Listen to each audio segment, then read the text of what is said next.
네, 이번 시간에는 상가 오피스텔 재건축 실무상 정말 자주 주시는 질문이죠.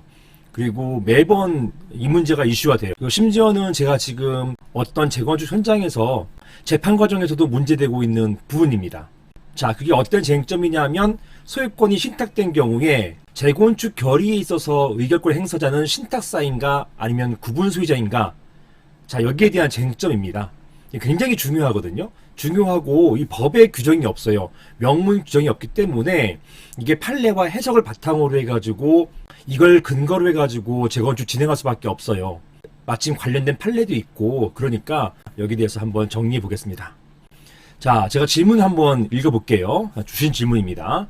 안녕하세요 변호사님. 저는 안산에 있는 상가 재건축 추진위원회 위원장입니다. 제가 몇 번 말씀드리지만 여기 있는 지명은 그 해당 현장이 아니에요. 다른 곳입니다. 안산이라 하면 안산에 있는 재건축 상가 몇 개 안 되거든요. 특정 상가가 지정될 수 있어서 제가 이슈화 삼고 있는 그 현장은 제가 적고 있는, 즉 제시하고 있는 이런 안산, 이 안산 현장 여기가 아니에요. 따라서 내가 아는 그 안산 거기냐 이렇게 생각하실 필요가 없습니다. 자, 계속 보겠습니다.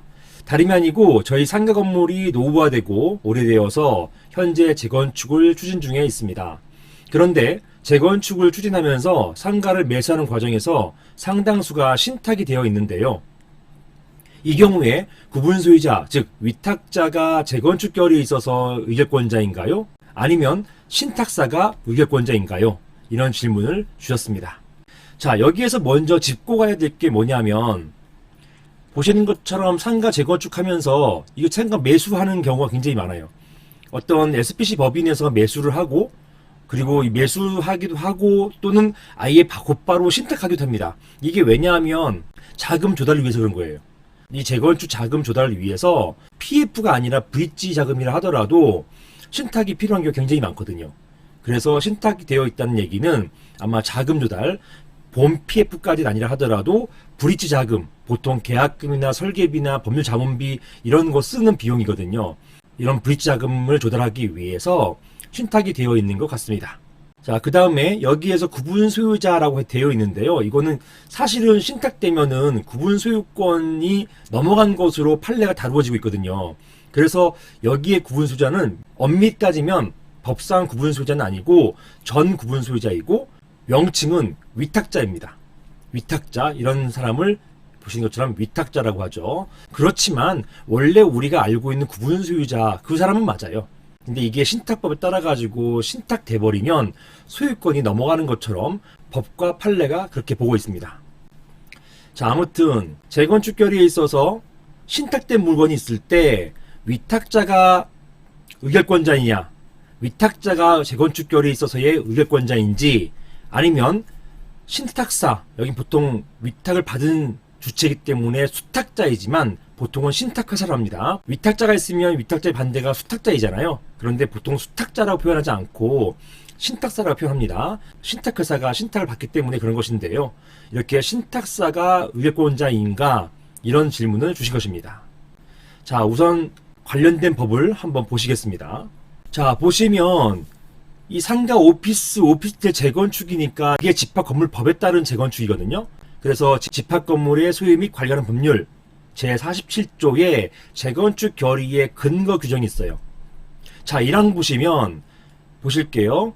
건물 건축 후에 상당한 기간이 지나서 건물이 훼손되거나 또는 일부 멸실되거나 등등 그 밖의 사정으로 건물 가격에 비해서 지나치게 많은 수리 복구비 관리 비용이 드는 경우, 그리고 또는이에요. 또는 부근 토지 이용 상황 등의 변화에 따라 가지고 이 건물을 재건축하는 것이 좋겠다. 즉 재건축하면 그 건물 효용이 현저하게 증가되는 경우에, 즉 이게 재건축의 필요성이에요.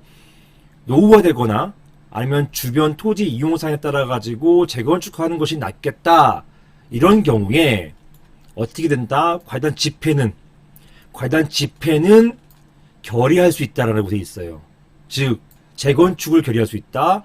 그 건물을 철거해서 대지를 구분 소유권의 목적이 될 새 건물 대지로 이용할 것을 결의할 수 있다. 이렇게 규정해 놓고 있습니다. 자, 보시는 것처럼 과연 집회는 결의할 수 있다. 이 과연 집회 결의예요.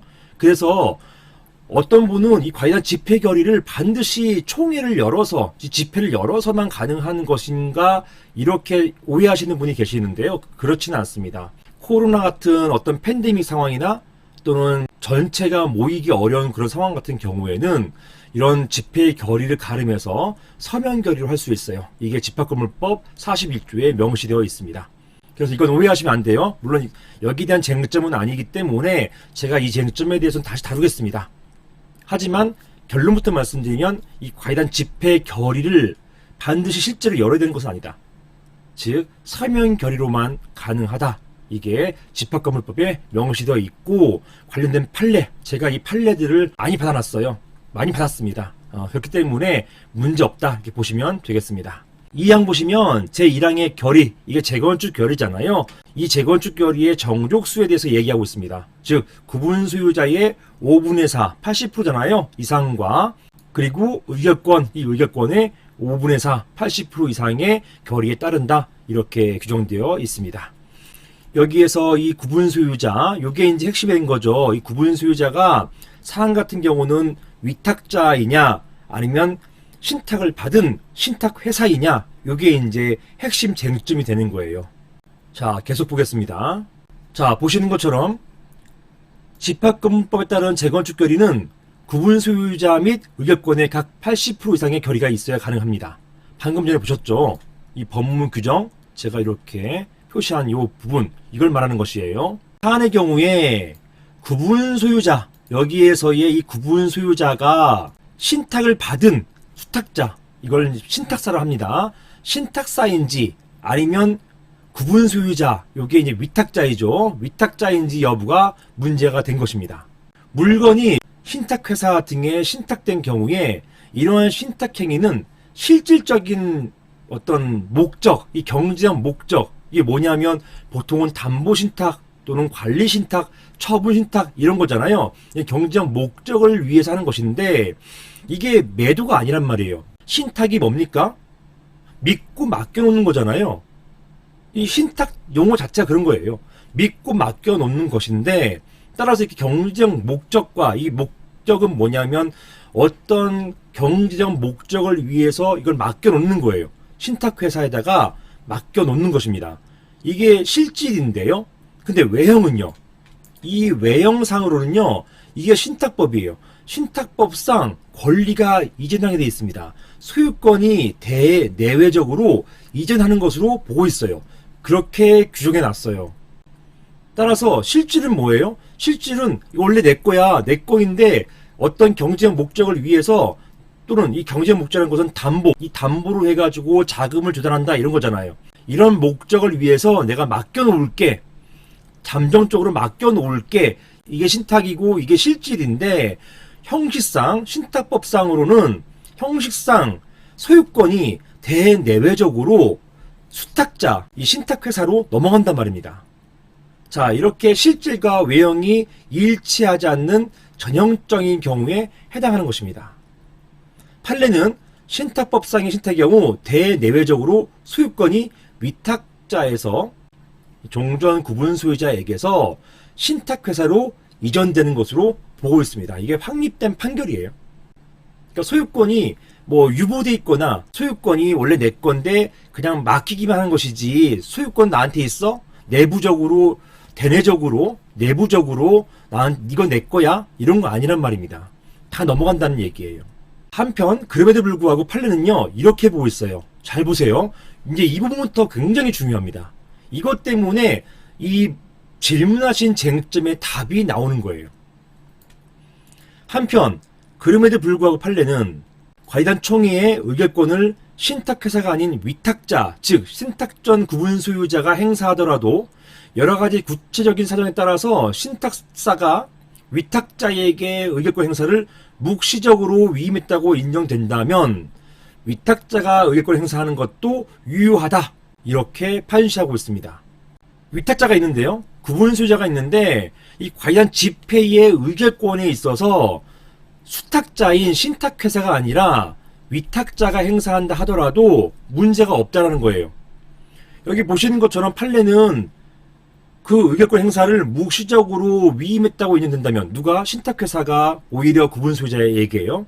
근데 실무에서는요, 대부분 여러분들 신탁 원부 한번 보시면요, 신탁할 때는 신탁 원부라는 것을 작성하게 되고, 이것은 대외적 대항력이 있어요. 공시하는 것이고요, 대항력이 있는 굉장히 중요한 것입니다. 자, 이런 신탁 원부에는 신탁회사는 이 물건을 신탁의 목적에 따라서 보관하고 있는 것이지, 구분 소유자로서의 권리 행사는 모두 위탁자가 한다, 이런 문구들을, 또는 이러한 취지의 문구들을 전부 집어넣고 있습니다. 그러니까 묵시적인 것도 아니에요. 거의 대부분 명시적으로 비록 신탁법상 소유권은 신탁회사로 넘어오지만 오히려 구분 소유자로서의 어떤 권한 행사는 위탁자가 하게끔 신탁 원부, 즉 대외적으로 공시력이 있고 대항력이 있는 이런 신탁 원부에 그렇게 명시해 놨단 말입니다. 묵시적인 게 아니에요. 명시적으로 위임을 해놓고 있다는 것이에요. 그래서 실무에서는 이런 과이단 집회에 관련된 그런 의결권은 전부 다 구분 소유자가 하게 됩니다. 물론 형식상 소유권자는 신탁회사이기 때문에 신탁회사도 의결권은 있어요. 하지만 신탁회사가 의결권 행사하지 않을 때 위탁자가 의결권 행사하는 것 전혀 문제가 안 된다는 것입니다. 자, 그런 상태에서 하나 더 있어요. 이게 이제 사실 결정적인 판례인데요. 자, 보시겠습니다. 자, 판례는요, 토지 등 소유자가 부동산 신탁한 경우에 그 사업의 시행은 신탁의 목적에 부합하고, 위와 같은 신탁의 경우에 도시환경정비 사업의 시행, 그리고 토지 등 소유자의 동의 절차에 있어서는, 자, 다음 중요합니다. 해당 부동산에 관한 소유권 등의 행사 및 그 사업 시행에 직접 이관계를 가지는 종전 토지 등 소유자, 이게 상가 같은 경우는 위탁자이죠. 즉 위탁자가 주체가 되어서 그의 의견이 반영될 수 있도록 함이 타당하다, 이렇게 대법원이 보았어요. 사실 이게 답입니다. 구체적으로 신탁법에 의한 신탁재산은 대내외적으로 소유권이 수탁자에게 완전히 귀속되며, 신탁회사죠 보통은요, 위탁자와 내부관계에서 그 소유권이 위탁자에게 유보되어 있는 것은 아니다. 대내외적으로 모두 소유권은 신탁회사로 넘어가요. 그럼에도 불구하고 그렇지만 신탁재산이 수탁자의 소유에 속한다 하더라도 그에 관한 권리관계를 수탁자의 고유재산과 마찬가지로 취급할 수는 없다, 이렇게 천명을 해버렸어요, 대법원이요.